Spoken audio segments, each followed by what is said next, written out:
Hello everyone, मैं हूं भरत कुमार। आप सबका स्वागत है एक बार फिर से KP college of arts and science की यूट्यूब क्लास में।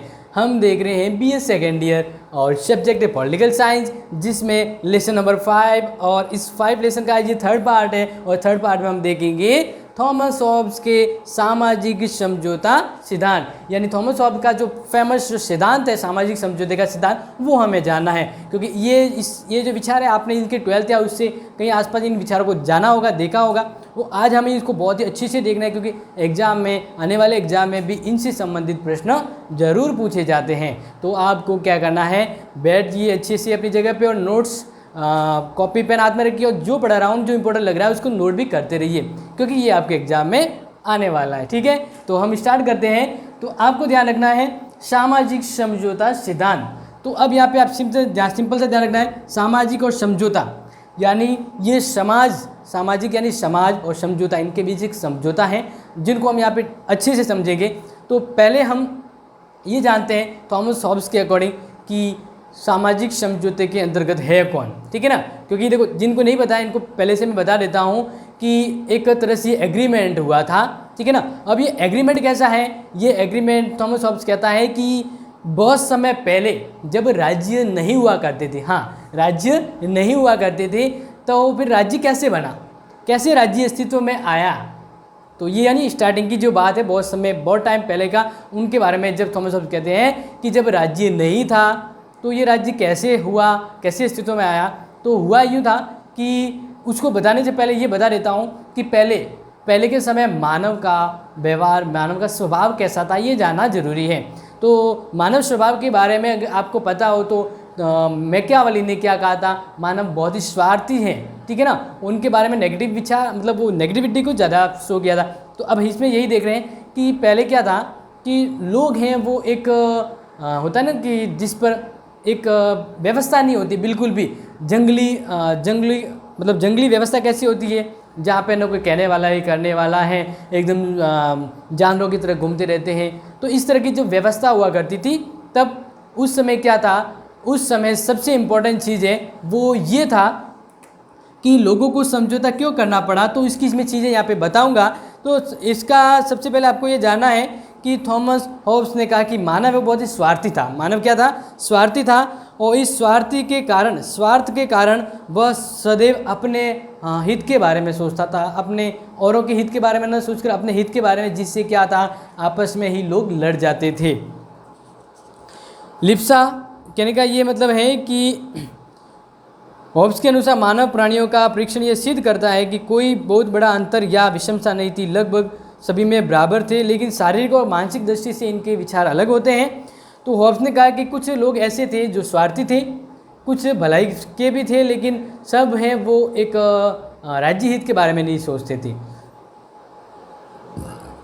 हॉब्स मनुष्य को इतना अधिक आत्मकेंद्रित, स्वार्थी और भयग्रस्त प्राणी मानता है कि उनके अनुसार मनुष्य में निस्वार्थ का गुण ही नहीं था। यानी सामाजिक समझौते से पहले एक प्राकृतिक व्यवस्था हुआ करती थी, यह आप ध्यान रखेंगे। ठीक है ना, प्राकृतिक व्यवस्था यानी सामाजिक समझौता एक समाज बना। अब समाज से पहले क्या था, तो मैंने अभी बताया, समाज से पहले प्राकृतिक व्यवस्था में मनुष्य एकदम भ्रमण की तरह था, मतलब घूमता रहता था, उसके ऊपर कोई संस्था नहीं थी, कोई व्यवस्था नियम कायदे नहीं थे, एकदम जंगली व्यवस्था, जंगली पुरुषारण की तरह इनका जीवन यापन हुआ करता था। तब उस समय सबसे मानव स्वार्थी था और आपस में अपने स्वार्थ के कारण झगड़ते रहते थे। तब इस प्राकृतिक अवस्था में, आप समझ गए प्राकृतिक अवस्था को, तो प्राकृतिक अवस्था में मनुष्य को सबसे ज़्यादा डर हुआ करता था। तो अब इन प्राकृतिक अवस्था में मनुष्य के संघर्ष के भी कारण ये किए थे, क्योंकि जो है वो स्वभाव है वो बहुत अलग था, इस वजह से लोगों में संघर्ष होते थे। और मेन रीज़न क्या है कि 3 मोटे पॉइंट है जो मैं बता रहा हूँ, इन्हीं के बाद लोगों ने, या इन्हीं की वजह से लोगों ने सामाजिक समझौते को स्वीकार किया। तो 3 पॉइंट जो आप ध्यान रखेंगे, पहला है प्रतिस्पर्धा।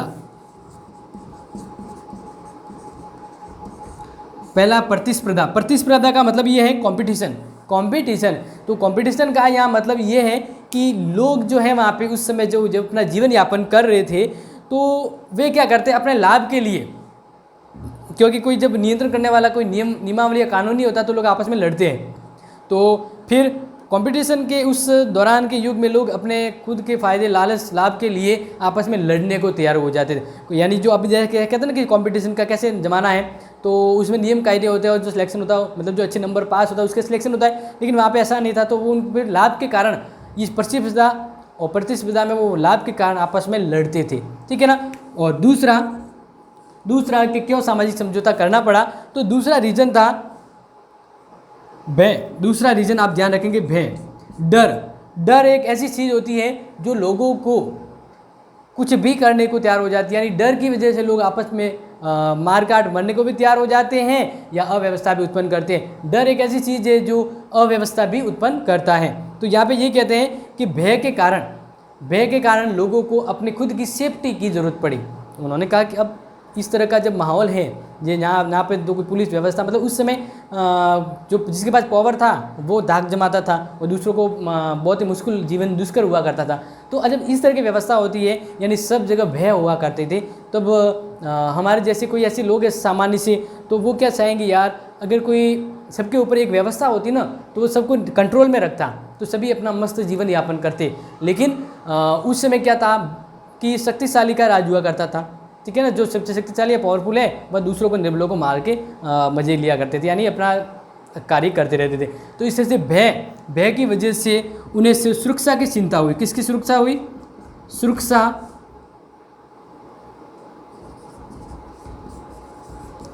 जीवन की सुरक्षा यानी मुझे कोई मार न ले, उसकी सुरक्षा के लिए वह डरने लगे। क्योंकि मैं लड़ाई करने चला जाऊं, अब लड़ाई करने चला गया तो कहीं आगे लड़ाई में हथियार वगैरह कुछ आगे तो जान भी चली जा सकती है। तो इसलिए अपने जीवन की सुरक्षा को लेकर के नहीं जाने दो, क्यों लड़ना, क्या करना, कुछ हो गया तो ये भय एक तो प्रतिस्पर्धा, एक जीवन की सुरक्षा को लेकर भय लोगों में उत्पन्न हुआ। और तीसरा जो पॉइंट है वो आप ध्यान रखेंगे, वो यश को हम यहाँ पे कहेंगे प्रसिद्धि, ख्याति, ठीक है ना, फेमस, पॉपुलर। तो ये जो चीज़ है, अब इसकी वजह से भी लोग आपस में संघर्ष की ओर उन्मुक्त होने लगे। क्योंकि प्रसिद्धि यानी फेमस होने के लिए लोग आपस में संघर्ष भी कर लेते हैं, कोई कि मैं आगे जाऊँ, कोई कि मैं जाऊँ, इसलिए वो लड़ लेते हैं। तो अब जब समाज में प्राकृतिक अवस्था में लोगों को प्रतिस्पर्धा, खुद की जीवन की सुरक्षा और यश की प्राप्ति के लिए एक व्यवस्थित नियमावली और शासन की जरूरत पड़ी, तो इस वजह से अब यहाँ पे आप टर्निंग पॉइंट ध्यान रखेंगे। तो फिर क्या हुआ, प्राकृतिक अवस्था में लोगों के सामने ये समस्याएं थी। ये क्या थी? एक तरह से मोटे तौर पे समस्याएं थी।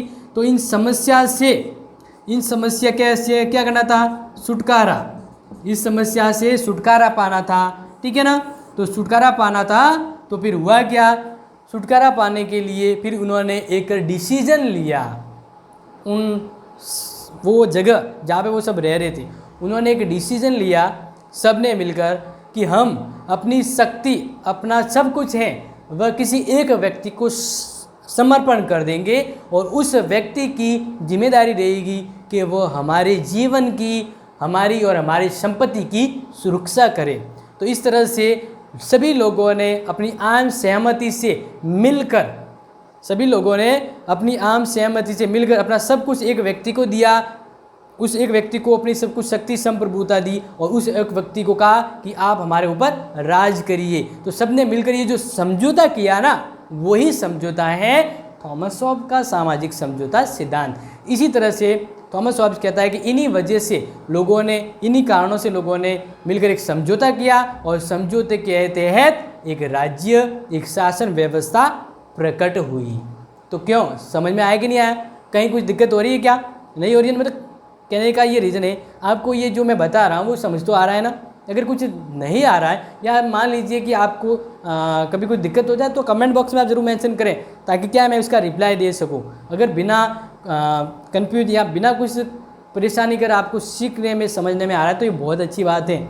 और साथ ही साथ कहा है कि ये नोट ज़रूर कर लीजिए, क्योंकि खुद के पढ़े हुए सेल्फ नोट बनाए हुए अति उत्तम यानी बहुत फ़ायदेमंद होते हैं। बिल्कुल। तो अब आप समझ गए, प्राकृतिक अवस्था में मनुष्य है वह बहुत ही स्वार्थी था, ठीक है ना। और स्वार्थी के साथ ध्यान रखना कि आपस में लड़ते कूदते थे और ये समस्या थी। तो लोगों ने अपने जीवन की सुरक्षा और इस वजह से इनसे छुटकारा पाने के लिए एक समझौता किया। क्या? छुटकारा पाने के लिए एक समझौता किया और समझौते के द्वारा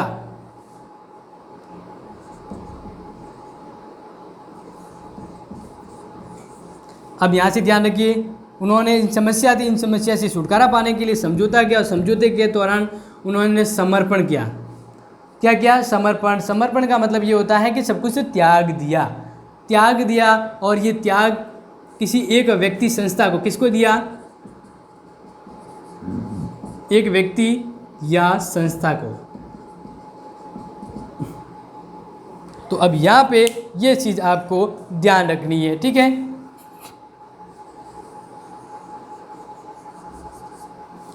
तो इस तरह से आप समझ जाइए कि थॉमस हॉब्स कहता है कि राज्य क्यों अस्तित्व में आया, शासन व्यवस्था क्यों बनी, क्योंकि समस्याओं से छुटकारा पाना था। छुटकारा पाने के लिए उन्होंने आपस में सब लोगों ने समझौता, किसने किया? सभी लोगों ने। ये ध्यान रखना, जो उस राज्य क्षेत्र में रहते सभी लोगों ने समझौता आपस में एक मीटिंग, एक फैसला लिया। फैसले के द्वारा क्या कहा कि हमारे पास हमारे जो अधिकार, हमारे पैसे, हमारी शक्ति है, वह हम सब मिलकर एक व्यक्ति को सौंपेंगे और उस व्यक्ति को कहेंगे कि आप हमारी संपत्ति जीवन की सुरक्षा कीजिए और आप जैसा कहेंगे वैसे हम रहेंगे। यानी आप हमारे स्वामी हो गए, आप जैसा कहोगे हम वैसा करेंगे और हमारे लिए आप सुरक्षा, जीवन की सुरक्षा की व्यवस्था करो। तो इस तरह से एक शक्तिशाली निरंकुश राज्य का अस्तित्व हुआ और एक राज्य की उत्पत्ति हुई, शासन की उत्पत्ति हुई और यही कहलाता है सामाजिक समझौता सिद्धांत। समझ में आया कि नहीं आया? तो यही विचार कहलाता है थॉमस हॉब्स के सामाजिक समझौतावादी विचार। तो इसके अंतर्गत आपको ध्यान ये रखना है कि पहले मानव का स्वभाव कैसा था प्राकृतिक अवस्था में, किन वजह से, किस वजह पे उन्होंने ऐसा किया, तो ये पता होना चाहिए।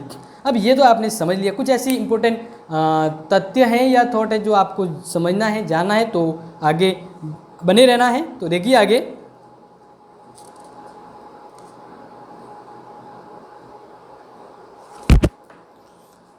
अब यहाँ तक तो आप समझ गए कि सब लोगों ने मिलकर एक व्यक्ति, एक संस्था, या हम मान लेते हैं कि एक वो शासक है, क्या जिसको सौंपेंगे तो वो एक शासक होगा, एक शासक को ही वो शक्ति सौंप दी गई। अब उस शासक के पास जो शक्ति सौंपी है, उस शक्ति का क्या नाम है? संप्रभुता, संप्रभुत्व।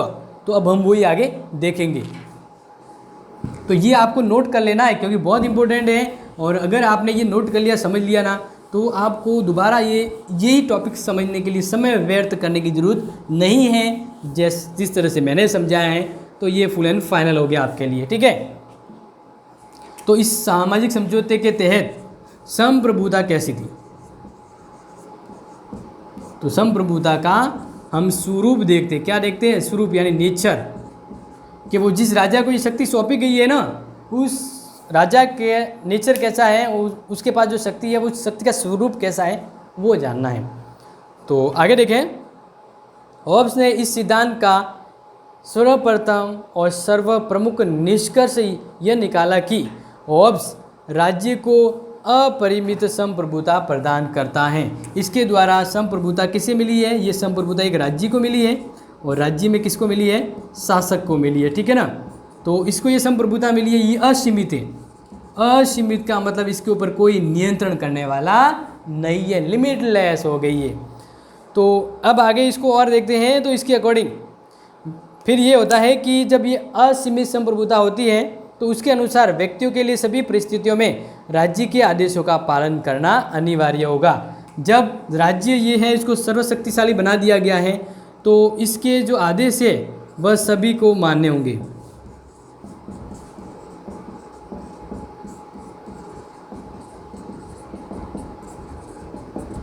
समझ रहे हैं ना?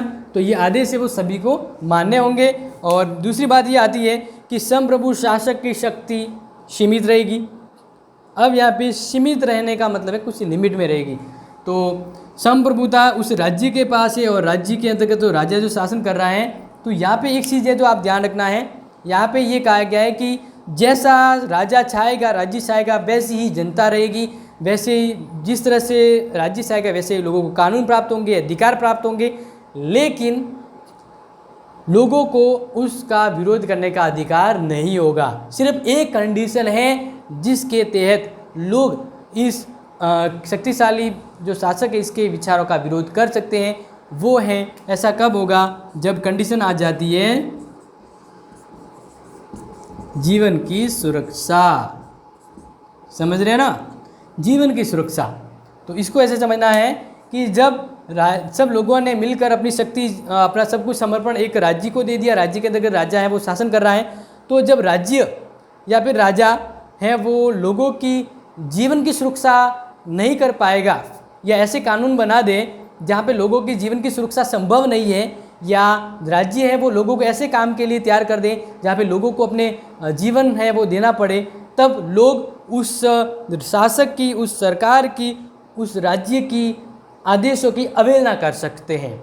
तो कंडीशन सिर्फ यही है कि राजा अगर ऐसी परिस्थिति उत्पन्न कर दे जहाँ लोगों को अपने जीवन की सुरक्षा संकट में देखती नजर आए, तब लोग उस राज्य की, उस शासक की शक्तियों की, उस संप्रभुता की अवहेलना कर सकते हैं। तो ये है, यहाँ पे इसका विरोध किया जा सकता है सिर्फ वन एंड कंडीशन के तहत। इसके अलावा कहीं पर भी लोगों को ये उसका विरोध करने का अधिकार नहीं दिया गया है संप्रभुता के सिद्धांत में। आगे देखते हैं, हॉब्स के अनुसार संप्रभु को प्रजा पर अपनी इच्छा अनुसार कर लगाने का भी पूर्ण अधिकार दिया गया है। इस संबंध में हॉब्स का तर्क है कि संप्रभु के द्वारा ही मानव समाज में शांति स्थापित हो सकती है, और जिसके आधार पर मनुष्य उद्योग में धन लगाकर संग्रह भी कर सकते हैं। इस प्रकार जो यहाँ पे हम बात करते हैं का मेन जो पॉइंट आता है कि जो प्रजा है, जनता का अल्पमत समुदाय संप्रभु के आदेशों की अवहेलना नहीं कर सकता। अभी जो बताया था, यहाँ पे संप्रभु जो है उसकी अवहेलना नहीं की जाएगी, ठीक है ना। भले कैसा भी कार्य हो वो करना ही पड़ेगा। अगर कोई व्यक्ति उसकी आज्ञा की पालन नहीं करता है तो राज्य के द्वारा उसे दंड भी दिया जाएगा, किंतु संप्रभु शासक को प्रजा अपनी तरफ से कोई दंड नहीं दे सकती है। और ये बात भी ध्यान रखना कि जो प्रजा है ना वो राजा को दंड नहीं दे सकती, राजा है वो प्रजा को दे सकता है। संप्रभु की शक्ति का प्रतिपादन करने के साथ साथ उसने संप्रभु शासक के कर्तव्य और उत्तरदायित्व का भी उल्लेख किया गया है। यानी अब हम यहाँ पे ये देखते हैं कि जिसके शक्ति सौंपी गई है ना वो एक संप्रभु हो गया। क्या हो गया? संप्रभु हो गया। तो लोगों ने जिसको शक्ति सौंपी है और जो संप्रभु है क्या है, तो ये जो संप्रभु है इसके कर्तव्य क्या है। अब हमें यही देखना है कि लोगों ने जिसको अपनी शक्ति सौंपी है उस शक्ति, उसके पास जो ये अधिकार है उसका ये पालन करेगा। लेकिन संप्रभु के कौन कौन से कर्तव्य हैं, हमने जिसको शक्ति सौंपी है, हमने अपना सब कुछ जिस व्यक्ति को सौंपा है जो हमारे ऊपर राज कर रहा है, उसके भी तो कुछ कर्तव्य तो होंगे ना, कि वो कर्तव्य है तभी वो प्रजा भी शांति से रहेगी और सब कुछ जीवन खुशहाल बना रहेगा। तो हम यहाँ पे कर्तव्यों की बात करते हैं। तो संप्रभु के क्या कर्तव्य है, तो पहला हम कर्तव्य यहाँ पे देखते हैं।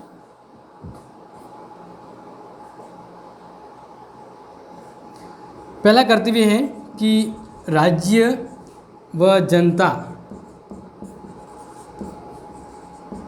जनता की बाहरी एवं आंतरिक सुरक्षा करना। ये तो सबसे पहला काम है उस संप्रभु का जिसको शक्ति सौंपी थी सबने मिलकर। तो उस संप्रभु का पहला दायित्व क्या होगा कि राज्य और राज्य के अंदर जनता की, राज्य के बाहर से और राज्य के अंतर्गत भी सुरक्षा करने का दायित्व उनका होगा। ठीक है। दूसरा जो है वो है शांति बनाए रखना। शांति बनाए रखना ये भी उस संप्रभु का कर्तव्य होगा, क्योंकि उसको ये काम दिया है तो ये तो काम है जिसके द्वारा उसको राज करने की व्यवस्था प्रदान की गई है। इसके तहत यदि शासक प्रजा के प्रति इस कर्तव्य का पालन करता है तो प्रजा राजा की अवहेलना नहीं करता है तब की जाती है। ठीक है ना। तो यहाँ पे एक बात सिंपल सी है, आपको ध्यान रखना है, वो ये है कि एक सिंपल सी बात है, बस वो जो मैंने पहले ही बताई थी, यहाँ पे मिस कर रहा है ये। तो ये दो मोटे मोटे काम हैं जो राजा को करने हैं। जनता की सुरक्षा करनी है आंतरिक और बाह्य रूप में, और शांति व्यवस्था बनाए रखनी है। ठीक है ना। और साथ ही साथ संपत्ति की भी सुरक्षा करनी है, संपत्ति की सुरक्षा। ठीक है, ये तो आप समझ गए। अब ये राज्य के द्वारा किया जाएगा, लेकिन अगर व्यक्ति कहने का मतलब ये जो संप्रभु है ना, इस संप्रभु को जो ये काम दिया गया है, इसमें क्या कहा गया है कि जनता की सुरक्षा करना उस संप्रभु का काम है। लेकिन वह संप्रभु जो है, शासक जो है, वह अगर राजा, वो जो राजा है या जो संप्रभु है, वह अगर लोगों के जीवन की सुरक्षा नहीं करती थी, तो लोगों को यह थॉमस हॉब्स ने छूट दिए कि राजा का और संप्रभु का विरोध, तिरस्कार या अवहेलना की जा सकती है। तो पहले भी बताया था, ये अभी भी आ रही है बात सामने। तो इस तरह से